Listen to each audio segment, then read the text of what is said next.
195 పరుగులు చేసినటువంటి వెస్టిండీస్ ఇప్పుడు భారీ ఎత్తున దెబ్బతిన్నది. 199 పరుగులతో సెమీఫైనల్స్కి చేరుకుంది భారత్.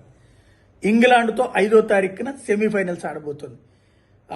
అసలు సాధ్యమా? ఎందుకంటే 180 కొడితే కష్టం అనుకున్నటువంటి స్టేజీలో ఏకంగా 195 కొట్టిపడేసేయడం వెస్టిండీసు.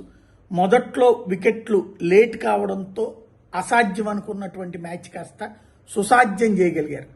ఇందులో స్పెషల్ ఏంటంటే ఓపెనర్గా దిగినటువంటి సంజు శాంసన్ వాస్తవంగా ధోని ప్లేస్లో తను తీసుకుంది.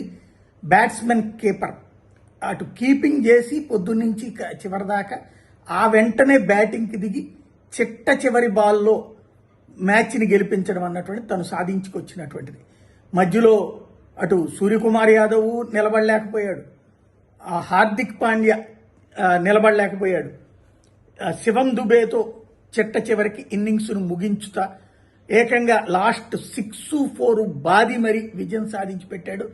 మనల్ని సెమీఫైనల్స్కి తీసుకెళ్లడంలో సక్సెస్ అయ్యాడు సంజు శాంసన్. దీంతో పాకిస్తాన్ ఏమో అవుట్ అయిపోయింది, భారత్ ఏమో సెమీఫైనల్స్ దాకా చేరింది.